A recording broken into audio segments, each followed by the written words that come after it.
So over the last 6 years, I've been professionally mixing and mastering other people's songs, including my own that I released, and I found 14 killer things that I realize that I hate that artists do when they're trying to work with me. And I think this can be very beneficial to help improve the dynamics between the artists and engineers' relationships going forward. So 14 things audio engineers hate that artists do. Let's lock in. Number 1 is trying to sound like a famous artist that they don't sound like. Now this comes to me a lot. A lot of people want to sound like Drake, but their vocal tone has nothing to do like that. It's better off sending your music to a friend that you trust their judgment on, or someone like me, and say, hey, what artist do you think I sound similar to? Because I'm looking to get a mix that's professional, but I just don't know who I sound like. Because when you're making a song, it's really good to have a famous reference song. That way an engineer can mix and master it to that quality. Not that we're trying to make you sound like them, but we want to ensure that it can be just as high quality. So if you hear the songs back to back, you know, live or something, that people don't realize there's a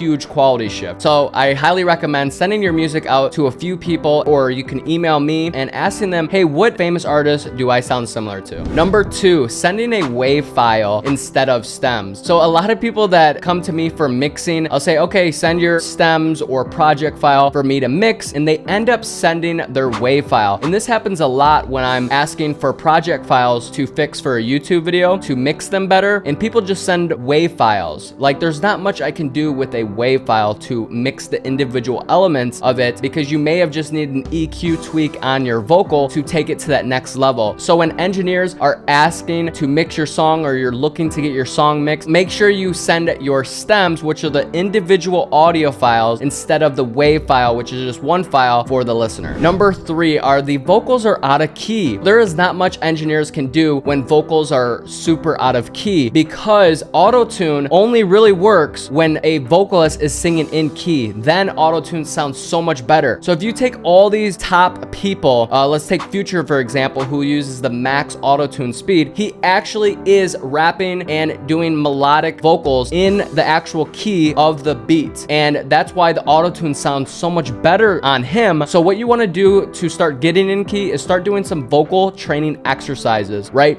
Start singing with a piano that hits a C note, and with your voice do the same C note. This will help you understand key. And a lot of artists, I know you guys did not sign up to learn the music theory, but just look up simple vocal exercises to start singing and rapping in key, and your life will be so much better off. You'll be making higher quality music, and when you get it mixed and mastered, or you're just looking for feedback on your song, your key won't be the problem and your music quality will just skyrocket. Number 4 is a lot of artists be sending distorted vocals, and this happens when you have a microphone and interface and your pre-gain is up too loud. So when your vocals are distorted and clipping, that means that it's losing a lot of vocal quality. So it's losing performance quality. Even if you record on a guitar and it's distorted, any instrument is distorted, it's actually losing the character and the dynamics of your natural performance. So you want to make sure to avoid this, that you take your audio interface, or if you're using a USB mic, you'd use the setting on your microphone and, you know, rap or sing how you normally perform, right? And make sure that it doesn't hit red. So red is always bad in music in most cases, especially with vocals. Yellow should be the maximum color you see, but you most generally want to see it in the green. This will ensure that it captures the highest quality possible. And the bad thing about vocal distortion is you can't undo it. So you will have to re-record. Number 5 is recording with the potato. So a lot of artists send me songs to mix and their vocal quality is so low, and they send me a reference song, like let's say Drake's song, and they're like, can you make it sound similar to this? Well, no, it's impossible, because you're recording with a low quality phone or low quality mic. So you may hear yourself in real life and be like, yeah, like I like my voice, but when you're recording through a low quality mic, it is reducing the quality of your natural voice. And that is the main reason why I asked for a demo before I accept the mix. I want to see if your music quality is up to par for the request that you're asking for me to mix and master it. So if you're recording on a bad quality mic, I don't think you should be focusing on trying to pay someone to mix and master your song. I think you should focus on figuring out a way to get better equipment so that you can record at natural quality.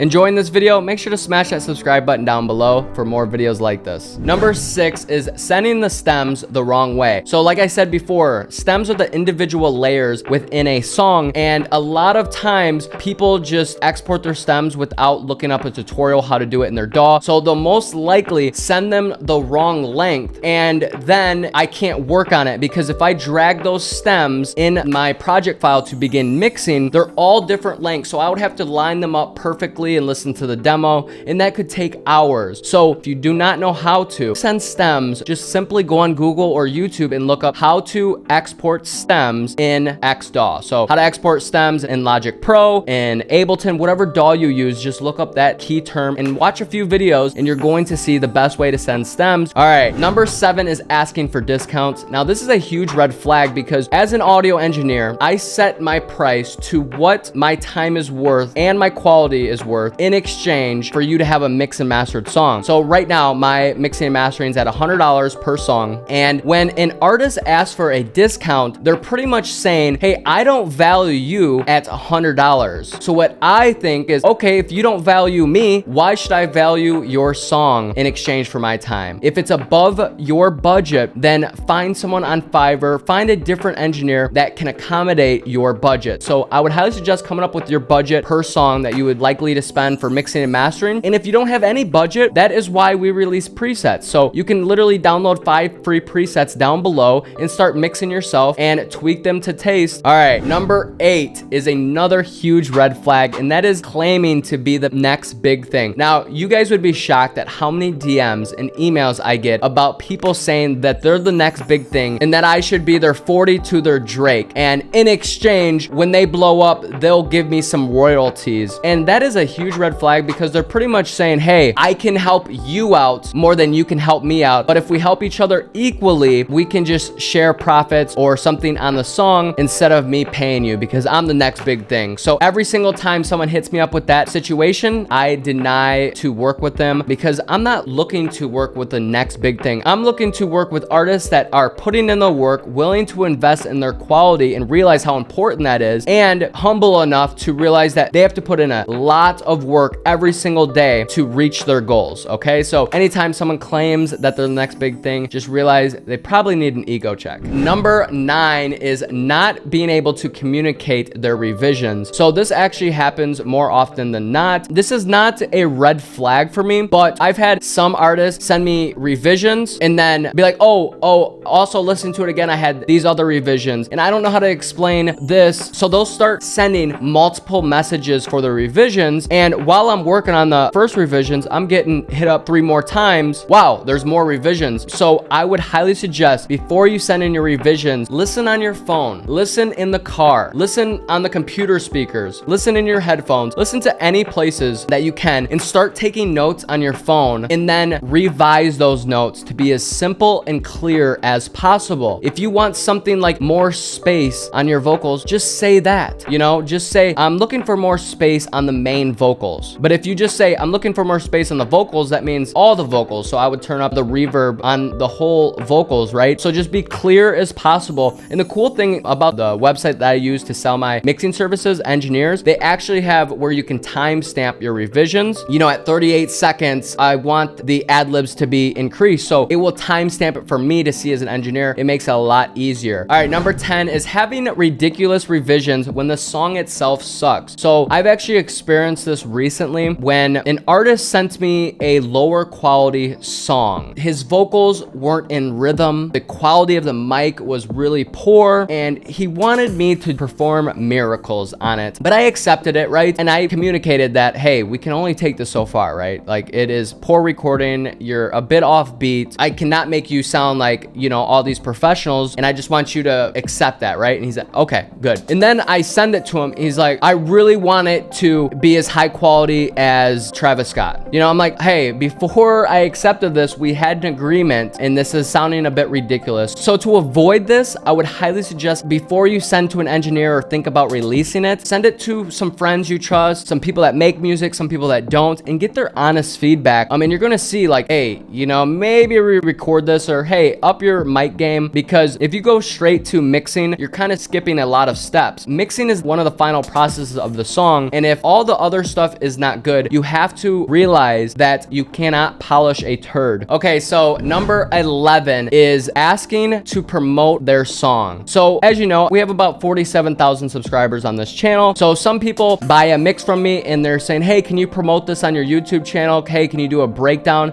Well, I don't personally like that at all because you hired me to mix and master your song, right? I like to make videos that I like making, and sometimes I do find a awesome project file that I mix that I want to make a video about, but once I'm told to promote it, it kind of reduces the incentive for me to promote it, right? So I will naturally promote it if I feel like promoting it. So telling other people to promote your song, big red flag. Promote your own song, and if people are excited enough, they're gonna also promote it for you. So number 12 is asking for revisions after the mix is complete. I've had one artist hit me up 6 months later and ask me to add more reverb and delay to their song. While sometimes I will do that, it's like, come on, like I'm working on dozens of new songs a week, and at that time when you say it's complete and you're 100% satisfied, you told me, hey, it's done, send me it, boom. And while I do save every project file, a lot of things get lost in translation. So when you're thinking about, hey, is this song complete or not, just be very clear on that. And how you can make sure that it's 100% finished is by sending it to people you trust, you know, their ears, and listening to a car, listening to on a phone before you say it's complete. So listening on different devices and getting feedback from others will help ensure that you don't second guess yourself 6 months down the road. Number 13 is when artists send pages of revisions. A few months ago, I had this one artist literally send me 6 pages of revisions. That just shows me a huge red flag because you do not know how to communicate or respect the person that's working on your song. If you have that many pages of revisions, we might not be good to work with each other. I get it. Sometimes there's gonna be a paragraph or two, and sometimes there's no revisions, right? But when you send 6 pages and just pages upon